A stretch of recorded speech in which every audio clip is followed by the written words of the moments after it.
Bueno, damos un saludo a todos los que están online, a los hermanos de allá de Tampa, de acá de Cape Coral, de Miami, Oregon, Washington, Chicago, Texas,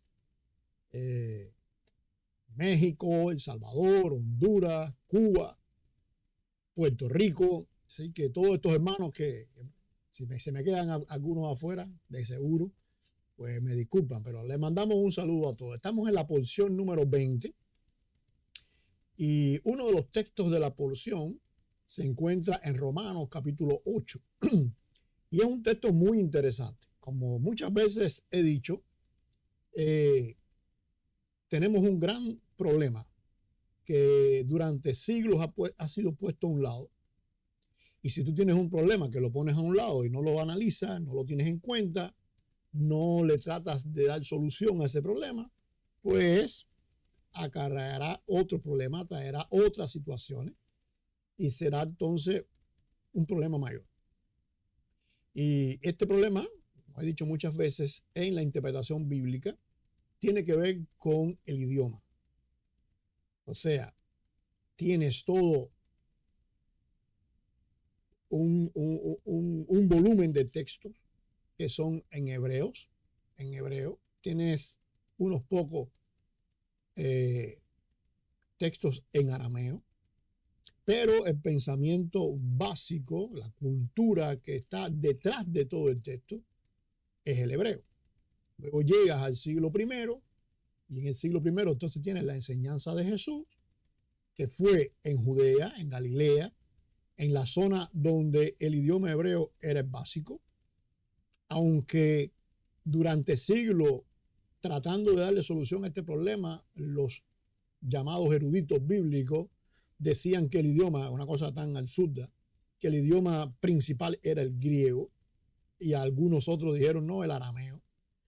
Pero en realidad sabemos que el idioma siempre fue el hebreo y en la zona de Galilea, precisamente por esa cercanía con Siria y toda esa zona, pues había un hebreo que se conoce como el hebreo galilaico, que estaba un poco entrelazado con o hacía uso de muchas frases o palabras arameas, porque también tenían como texto muchas veces básico del Antiguo Testamento, del llamado Antiguo Testamento, los Targum o los Targumín, entonces, que son una traducción al arameo, pues de esa forma se mezcla una cosa con la otra.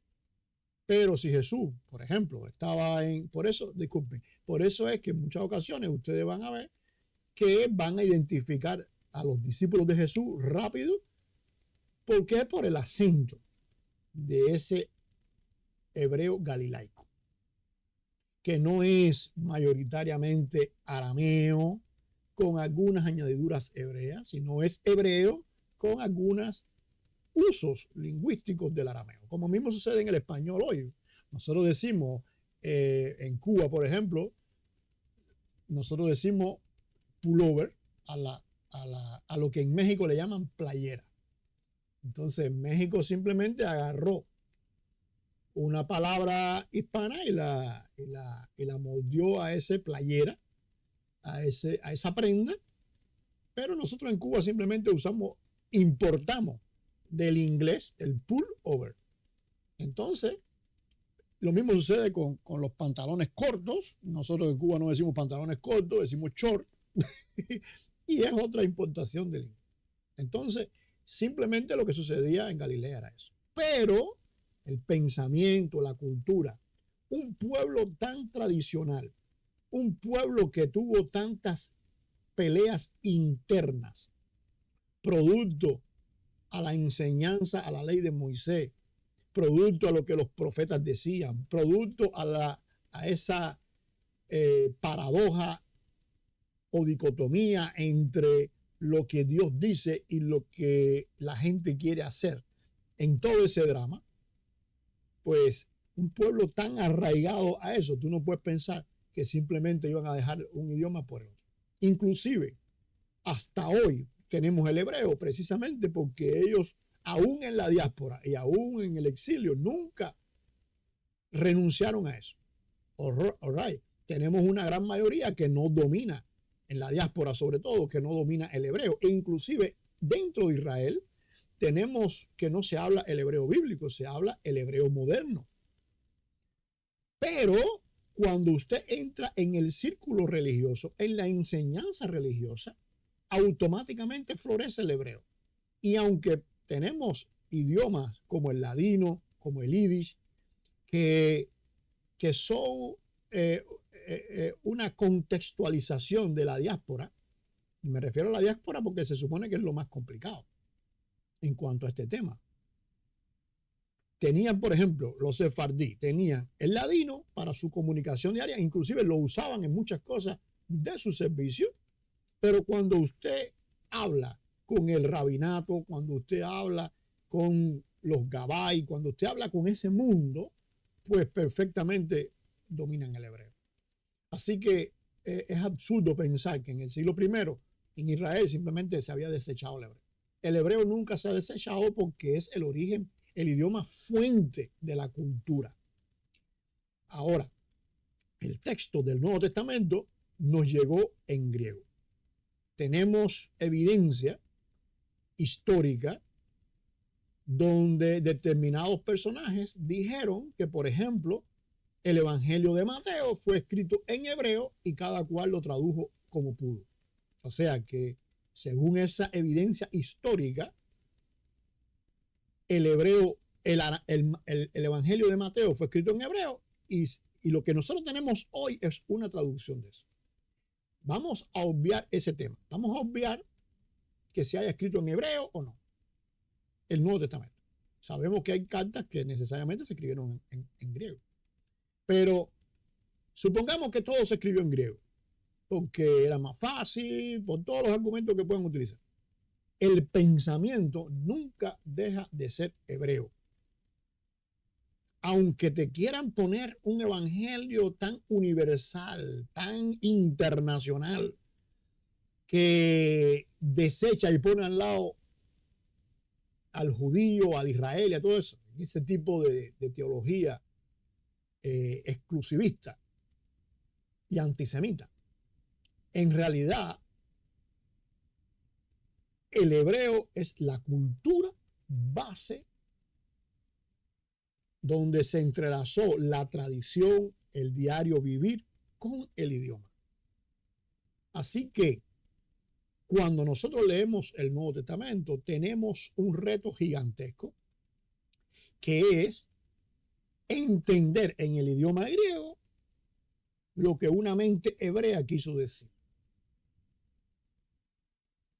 Cuando hacemos exégesis entonces y tratamos de interpretar cada palabra del griego, tenemos que tener cuidado que cuando miremos las raíces de esas palabras, cuando miramos la esencia de cada palabra, no quedarnos ahí, sino ver, bueno, en la mentalidad hebrea, por qué se usó esta palabra. Tenemos herramientas muy útiles para eso, tenemos todos los rollos de Qumran, tenemos la Septuaginta, tenemos toda una serie de herramientas hoy en día para poder trabajar en este sentido.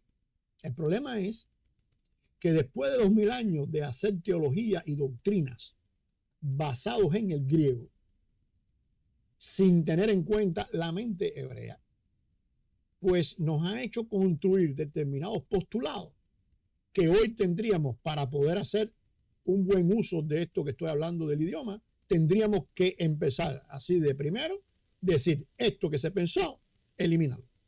Y vamos a rediseñarlo, vamos a reevaluarlo, vamos a actualizarlo.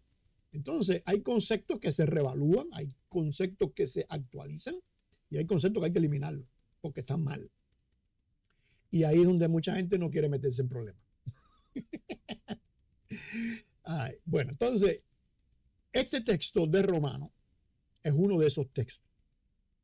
Es un texto donde Pablo está escribiendo a la congregación de Roma, que no son mayoritariamente gentiles, aunque hay gentiles. y que sus maestros, a los que él le está escribiendo, no son gentiles, son judíos. Que si tú llegas a un lugar a predicar y en judío necesita la piedra angular para conformar toda la doctrina y tener una cosmovisión más clara a raíz del evangelio, pues tú no puedes pensar que cuando tú le predicas a un gentil y tú le prediques a un judío, pues automáticamente los dos se convierten y los dos están al mismo nivel. No, es imposible, porque eso, imagínate tú, eso no sucede ni en la iglesia de hoy, aún en lo liberal que es, que cogen a la gente y enseguida los ponen en un ministerio y los ponen a pastorar porque lo que quieren es darle éxito a la empresa. Cuando una persona se convierte, automáticamente no lo utilizan, a menos que sea una persona millonaria y le utilicen el dinero, pero no su enseñanza. ¿Por qué? Porque es lógico, tiene que aprender. Por lo menos el ABC tiene que aprender. Así que la carta de Pablo a los romanos es una carta para personas que entienden. Así que el texto que nos vamos a meter hoy, que está en la porción, ese de Romanos capítulo 8, para poder entenderlo correctamente el capítulo 8 tenemos que comenzar en el 7. En el capítulo 7 por el verso 7, y ahí es donde vamos a entender, para poder asimilar lo que Pablo tiene en mente. Este capítulo es un capítulo sumamente rico, sumamente grande, que no muy mal entendido por todo el mundo. Todo el mundo. Yo todavía no he leído a nadie, mira que he leído un poquito, pero no he leído a nadie que haya hecho un buen análisis, un buen detalle de este capítulo. ¿Por qué? Por simplemente desconocer elementos principales de la cultura hebrea, bíblica. Entonces, hoy no me voy a meter en todos esos detalles porque simplemente es imposible, pero voy a meterme en una parte de ellos. Algunos de esto, en lo que me voy a meter hoy, no creo que sea el único que hable de este tema. Hay otros detalles que sí soy el único y por eso no me voy a meter en eso.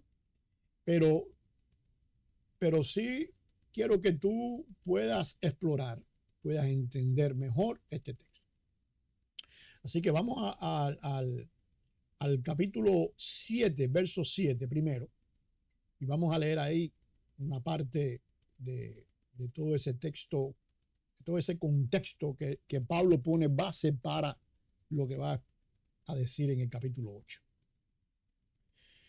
Dice, ¿qué diremos pues? La ley es pecado. O sea, ahí Pablo parte de un punto importante. La ley es mala, la ley es pecado. No, en tiempos de Pablo, esto lo está diciendo él solo. Hoy en día, sí lo dicen mucha gente. Mucha gente en el evangelio, sea catolicismo, sea ortodoxia, sea, ¿cómo se llama? Protestantismo, evangelismo, evangélicos, vamos a encontrar a muchas personas que plantean que la ley es mala y por eso no se puede hacer la ley, porque la ley es como que la ley es el pecado. O sea, volver a la ley es porque la ley es mala, ¿ves? Entonces te ponen la ley como una esencia mala. Dice Pablo, ¿qué diremos pues? ¿La ley es pecado? La primera frase aclara todo. En ninguna manera. O sea, no hay forma en que usted analice la Torá, en que usted analice la ley que Dios le dio a Moisés en el monte Sinaí y que esta ley sea mala. No hay forma. Y Pablo va a explicar por qué. Porque más bien yo no conociera el pecado si no fuera por medio de la ley. Ah, bueno, espérate un momentico. Entonces no es mala, pero a la vez conocía el pecado. Entonces él antes no tenía pecado, antes de la ley. Sabemos que la persona nace en pecado, lo dice el rey David allá en el Salmo 51. Entonces, el problema no está en la ley. O sea, él no es que él, como empezó a aplicar la ley en su vida, pues entonces ahora él es pecador. No. Sino que la ley no es mala en ninguna manera, como decía al principio, porque cuando él aplicó la ley le permitió descubrir si él era pecador o no era pecador.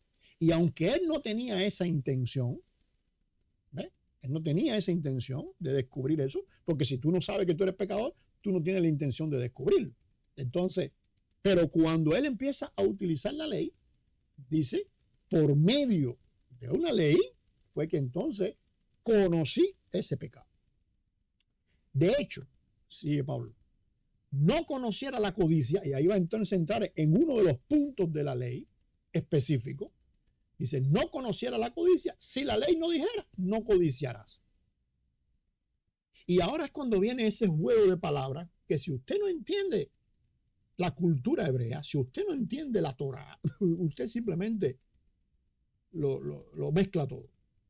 Dice, pero el pecado, tomando ocasión por el mandamiento, aquí hay un problema, porque si Pablo viene hablando ahora de nomos, que es como se dice ley en griego, y de buena primera empieza a hablar del entol, que es el mandamiento, nosotros tenemos un problema porque nosotros le decimos los 10 mandamientos a una parte de la ley, cuando eso nunca se llamó los 10 mandamientos. Nosotros le llamamos mandamiento 1, mandamiento 2, mandamiento, y tenemos 10 mandamientos. Bueno, eso nunca se llamó mandamiento. Es un error. Y ha sido catastrófico llamarle mandamiento a eso cuando en la Biblia no se le llama mandamiento a eso. Son los traductores los que le llaman mandamiento a eso. Pero en la Torá eso no es mandamiento, eso es devarim. Que devarim son los juramentos, las palabras. Entonces son las decenas de palabras. Cuando usted dice leyendo la Torá, usted encuentra la palabra devarim, usted se está refiriendo a eso.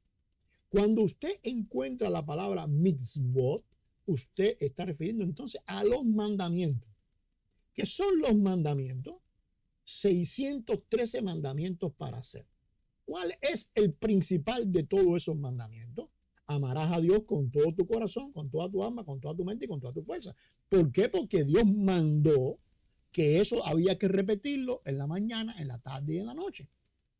Y cuando le preguntan a Jesús cuál es el principal de todos los 613 mitzvot, Jesús dice, el principal es con el que Dios empezó, allá en Deuteronomio capítulo 6, cuando dice, esto lo tienes que repetir por la mañana, por la tarde y por la noche, y se lo vas a repetir a tus hijos, y se lo vas a enseñar a todo el mundo por ahí para ahí.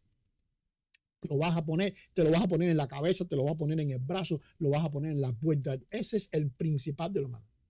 Y Jesús entonces añade a ese principal mandamiento otro que es ama a tu prójimo.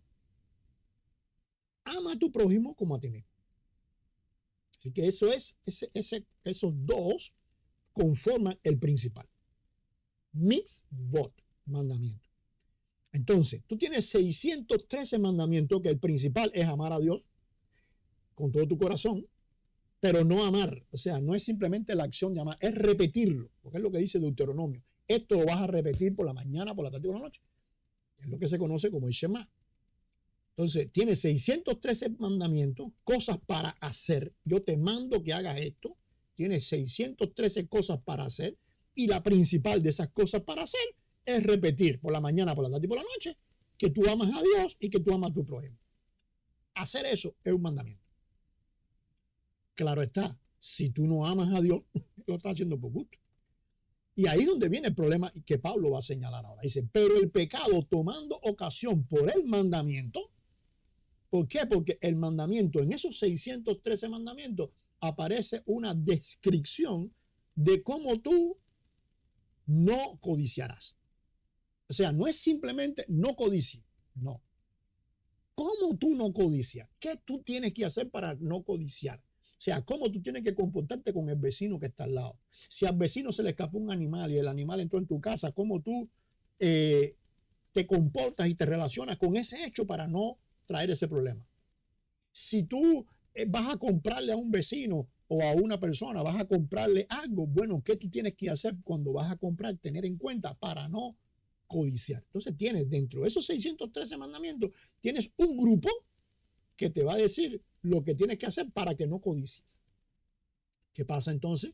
Dice Pablo, Pero el pecado tomando ocasión por el mandamiento, porque cuando tú dices no codiciarás, eso queda en un general. Ok, no codiciarás, Pablo dice, no hay problema.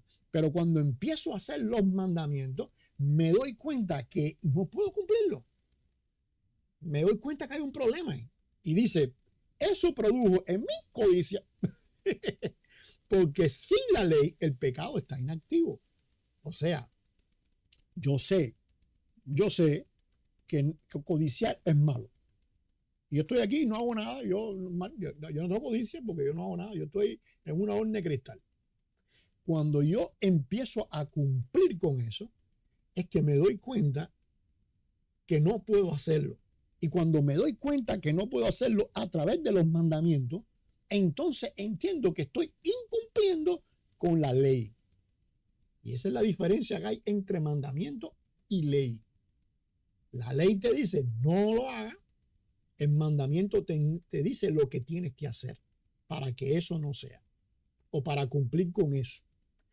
Porque no codiciarás es tan general que hay muchas formas que pudiera el hombre, inclusive hoy en día con esta posmodernidad que hay muchas formas de interpretar la codicia. E inclusive a lo malo se le dice bueno y a lo bueno se le dice malo. Pero cuando tú vas al mandamiento, el mandamiento te dice específicamente qué tienes que hacer para no codiciar. Cuando empiezas a cumplir con eso, te das cuenta entonces que, espérate, si yo no puedo cumplir con esto, es porque tengo un problema con la ley y estoy pecando. ¿Entiendes? Y ahí aparece el pecado en Pablo. Dice él, y si yo sin ley vivía en un tiempo, ¿cuándo vivió Pablo sin ley? Lo importante que es la cultura hebrea. ¿Cuándo vivió Pablo sin ley? Simple, antes de los 12 años, cuando él hace su bar mitzvah, el hijo del mandamiento, que es la ceremonia que se hace, aquella que hizo Jesús cuando fue al templo, cuando niño. Esa ceremonia es la que te dice, ahora yo soy responsable. Pero no es porque antes tú no tenías que cumplir los mandamientos, no, es que ahora tú te comprometes a cumplirlo. Y es cuando tú dices, bueno, a partir de ahora voy a hacerlo. 12 años. Cuando voy a empezar a hacerlo, me doy cuenta que no puedo. ¿Entiendes? Lo que Pablo describió anteriormente empezó a ocurrir a los 12 años en él cuando hizo su bar mitzvah. Cuando hace su bar mitzvah, dice, bueno, espérate, voy a empezar a cumplirlo. No puedo. Hay algo aquí que me está haciendo mal. Dice, yo sin ley vivía en un tiempo antes de su bar mitzvah. Pero viendo el mandamiento, vuelve a ese juego de palabras. Ley, mandamiento. No había problema. Porque él estaba sin la ley. ¿Por qué estaba sin la ley? Simple, no porque no tuviera codicia.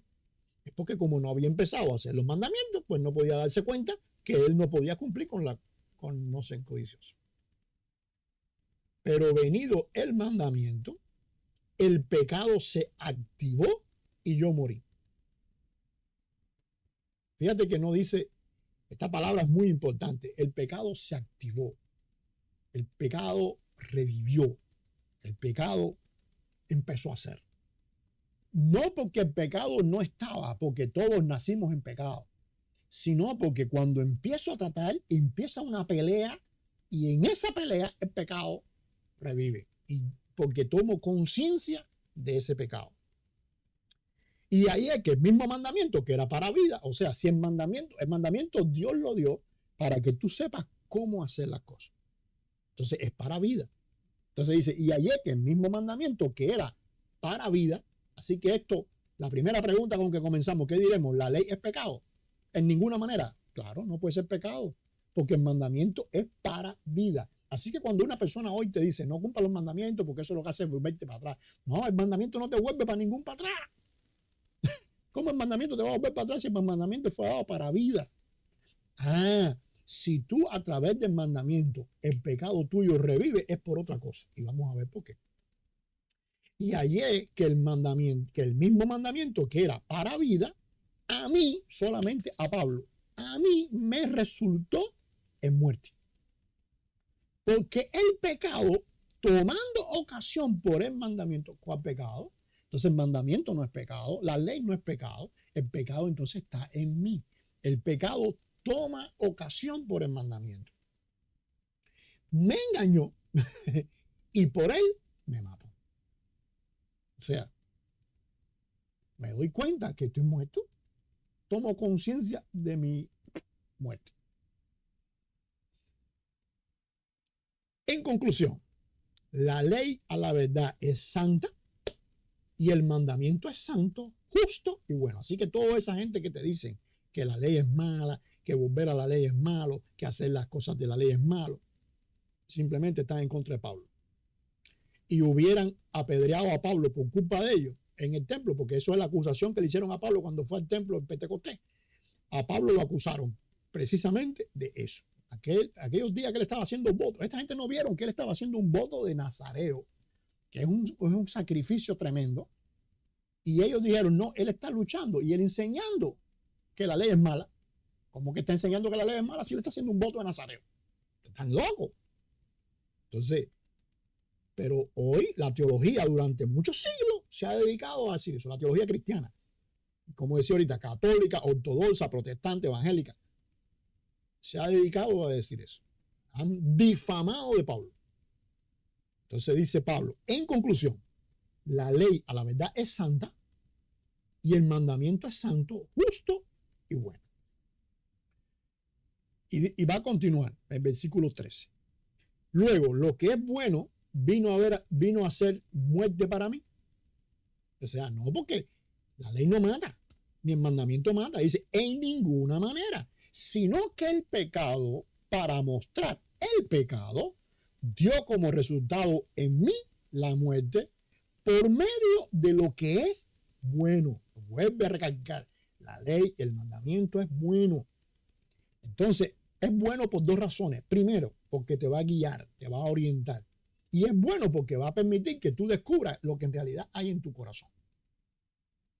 Entonces, imagínate tú, la iglesia hoy, durante siglos, quitó la ley, quitó los mandamientos.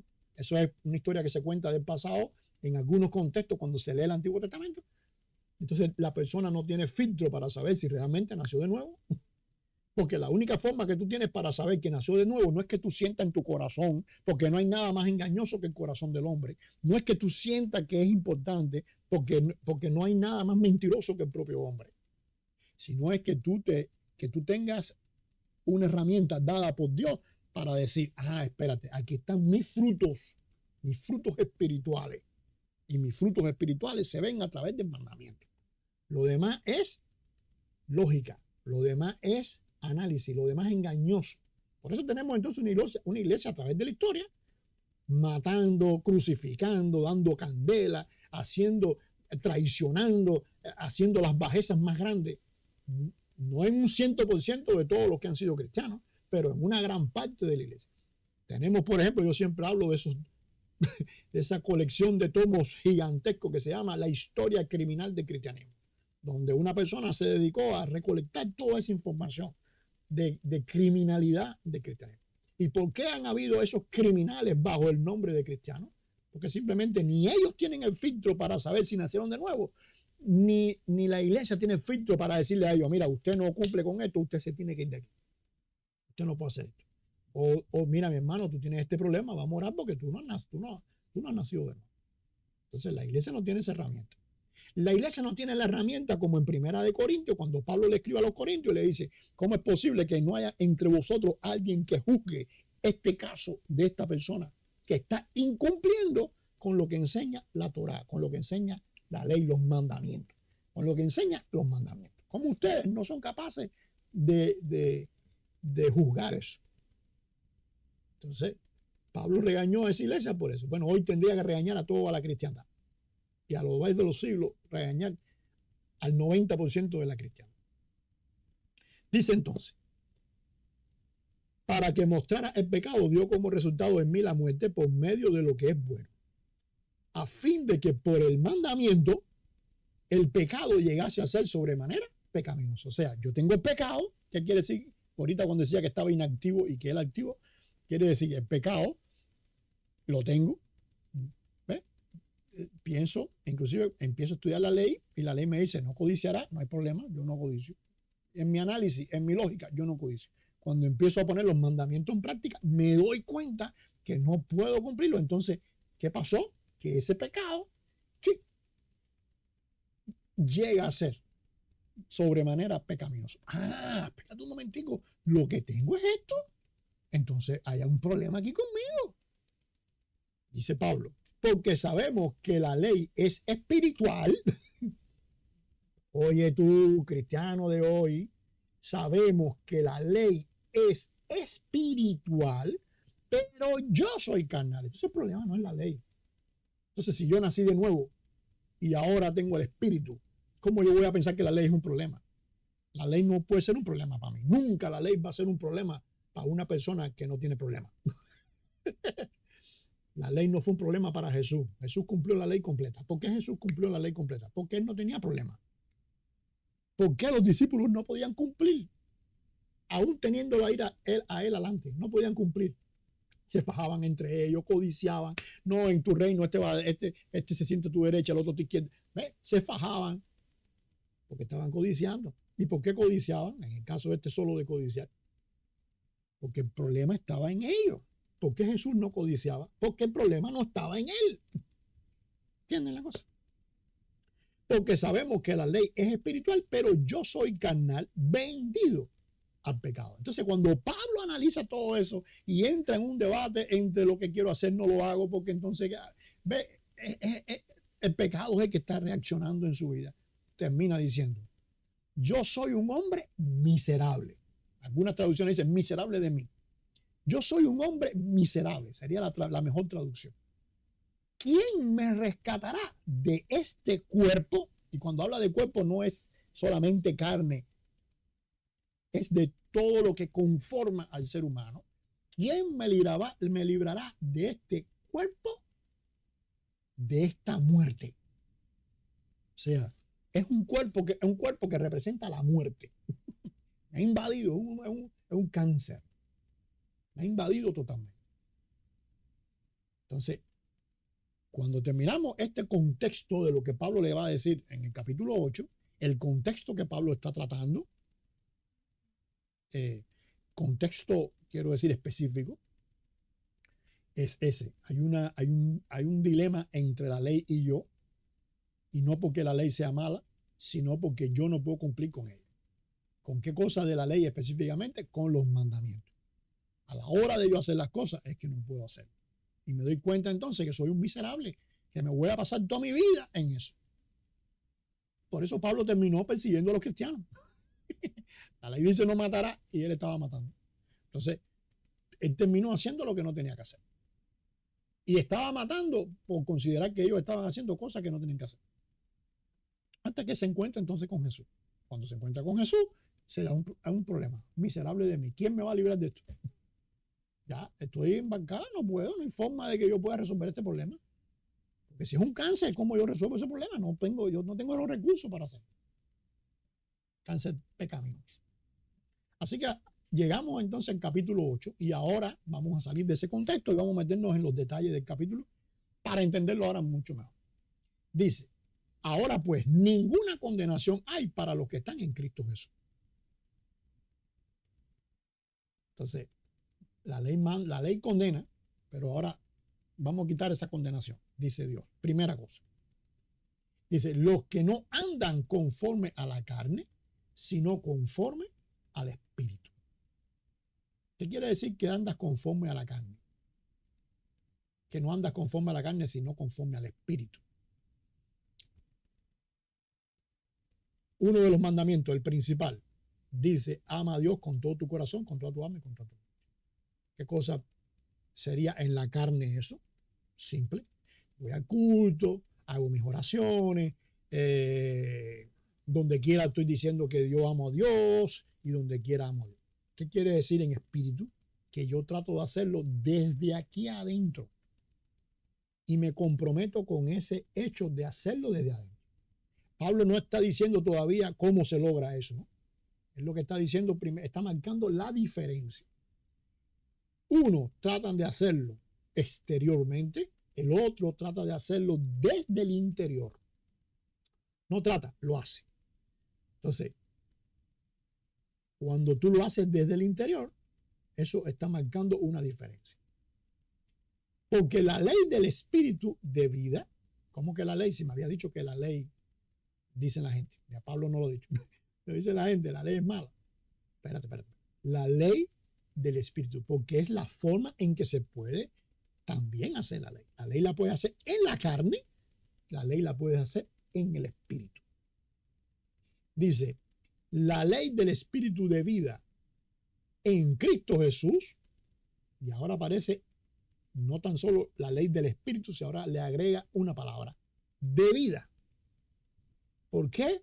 Porque Dios va a hacer un milagro en el espíritu del ser humano para que ese espíritu del ser humano recobre vida y puedas entonces realmente hacerlo desde el espíritu. Si tu espíritu está muerto, no te queda otra opción que hacerlo en la carne. Si tu espíritu está vivo, entonces lo puedes hacer desde el espíritu. Dice, la ley del espíritu de vida en Cristo Jesús me ha librado de la ley del pecado y de la muerte. ¿Por qué? Porque cuando lo hago en la carne, lo estoy haciendo, pero estoy muerto en el espíritu. Y por mucho que yo trate de hacerlo, nunca le voy a dar vida al espíritu. El judío, el rabinato, considera que cuando tú haces las cosas, tú puedes revivir el espíritu. Cuando tú haces las cosas, tú puedes edificar el espíritu, pero no revivirlo. Tú para poder edificarlo necesitas tenerlo vivo. Si está muerto, tú no haces nada edificarlo. Porque tú necesitas un milagro, que es que lo resucite. Y ese milagro lo hace Dios personalmente, por su gracia. Dice, porque lo que era imposible para la ley, es lo que yo estaba diciendo ahora, por cuanto era débil por medio de la carne, o sea, si yo soy pecador, pues no puedo hacerlo. Y la carne no puede resolver ese problema, porque la carne se queda en la carne. Y yo necesito solucionar el problema en el espíritu. Dios, enviando a su Hijo en semejanza de carne y de pecado, y a causa del pecado, condenó al pecado en la carne. O sea, Él actuó, vivió en el espíritu. Por lo tanto, la ley, por primera vez en la historia, aparece alguien que puede cumplir completamente con la ley. Para que los requisitos de la ley se cumpliesen, oye tú, para que los requisitos de la ley se cumpliesen en nosotros. O sea, que cuando tú naces en el Espíritu a través del milagro de la obra salvífica de Cristo, automáticamente los requisitos de la ley empiezan a cumplirse en nosotros. Ahora, puede ser que tú digas, bueno, pero un momentico, si a mí nadie me ha enseñado la ley, ¿cómo yo voy a cumplir con la ley? Bueno, si tú, en primer lugar, empiezas a cumplir ya con muchas cosas sin darte cuenta. Solo por fruto. Pero, cuando alguien te empieza a hablar de la ley, tú no te pones bravo. Todos esos cristianos que se ponen bravos cuando uno nada más que le menciona la palabra ley y ellos no saben ni por qué se pusieron bravos. Una minoría, pienso yo, que lo hace por desconocimiento, porque a medida que van aprendiendo se van dando cuenta, no, espérate, sí, espérate, ya entiendo, bueno, sí, pero hay otros ahí que tú lo ves ahí, y no tan solo eso, sino que entonces, por ejemplo, en el caso mío, tú ves que me atacan personalmente, me tratan como si fuera un hereje, si me pudieran crucificar, me crucifican. Bueno, esa persona que actúa así, mi hermano, usted actúa en la carne, usted no ha nacido de nuevo. Porque si naciera de nuevo y usted no conociera los mandamientos, usted automáticamente cuando los escucha, wow, me gustan. Porque el Espíritu hace eso, te conecta con lo que Dios ha establecido siempre. Dice, para que los requisitos de la ley se cumpliesen en nosotros. O sea, cuando tú rechazas la ley, tú no estás queriendo cumplir los requisitos de la ley en él. Tienes que tener cuidado con eso. Que no andamos conforme a la carne, sino conforme al espíritu. Entonces se puede andar en el espíritu y a la vez en la ley, claro. No, pero espérate, no hay templo. ¿Cómo tú vas a cumplir con los mandamientos que tienen que ver con el templo? Bueno, porque la ley no es solamente, o sea, los mandamientos no es solamente mandamientos.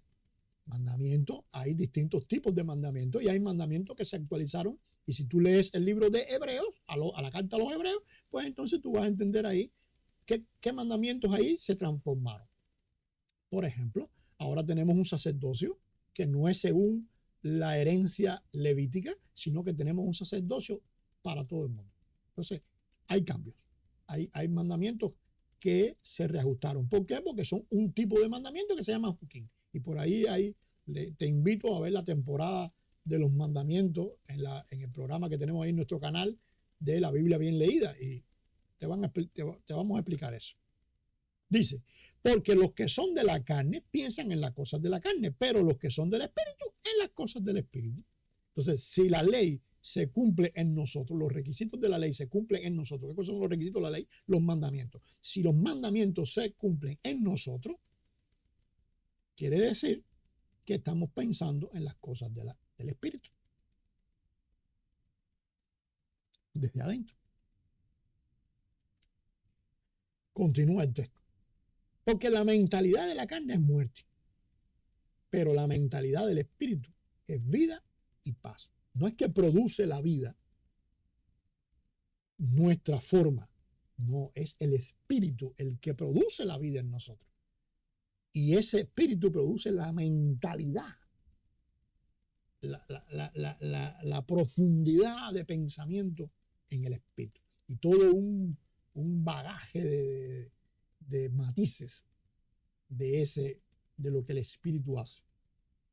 Dice, porque la mentalidad de la carne es enemistad contra Dios, pues no se dejan someter a la ley de Dios.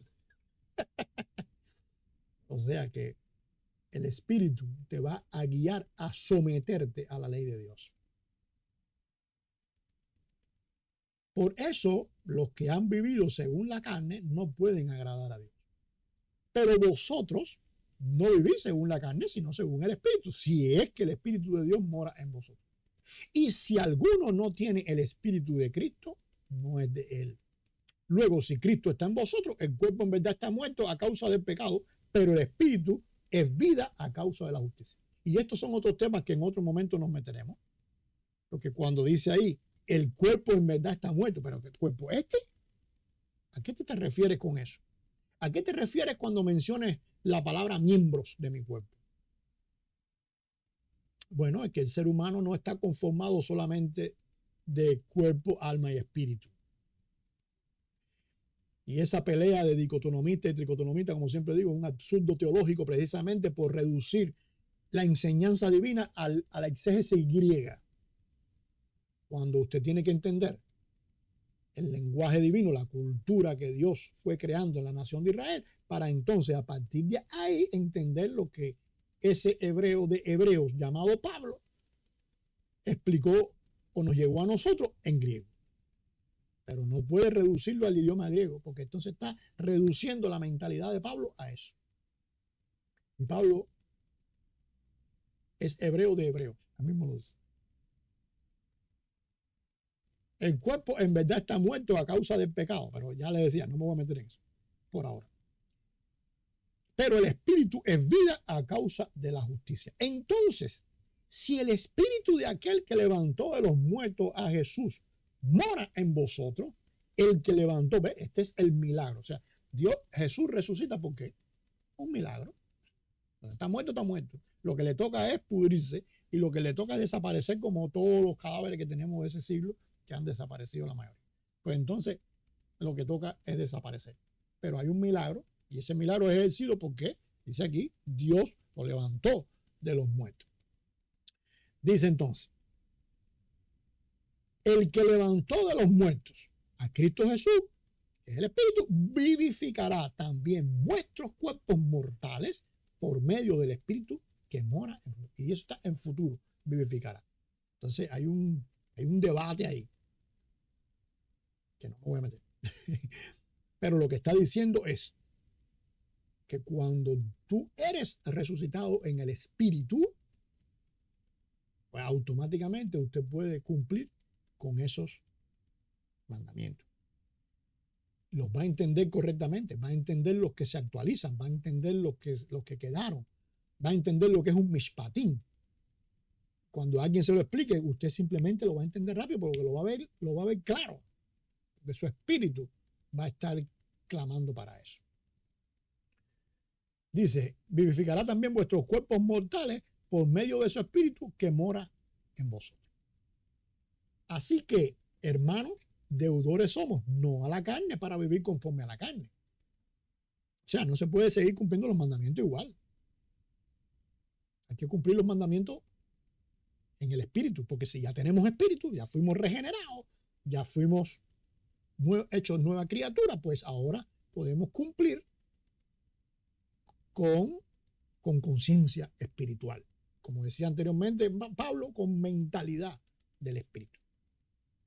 Porque si vivimos conforme a la carne, moriremos. Pero si por el espíritu hacéis morir las obras del cuerpo, viviréis. Pero si el espíritu, ve, nazco de nuevo. Empiezo con la mentalidad espiritual. Empiezo a cumplir los mandamientos. Empiezo a disfrutar los mandamientos. Pues entonces, en vez de que cuando hago los mandamientos me doy cuenta que estoy muerto, lo que cuando hago los mandamientos me doy cuenta que estoy vivo. Entonces, la iglesia con esa teología antisemita, con esa teología antiley, que no es más que impía, es el anomos, que tanto se va a criticar en el propio texto bíblico, y que la Biblia describe que los últimos tiempos estarían llenos de personas anomos, sin ley. La ley es lo que te va a enseñar quién tú eres realmente. Dice entonces, porque todos los que somos guiados por el Espíritu de Dios, estos son hijos de Dios. Pues no recibiste el espíritu de esclavitud para estar otra vez sujeto en temor, sino que habéis recibido el espíritu de adopción por el cual clamamos Abba al Padre. Es una traducción porque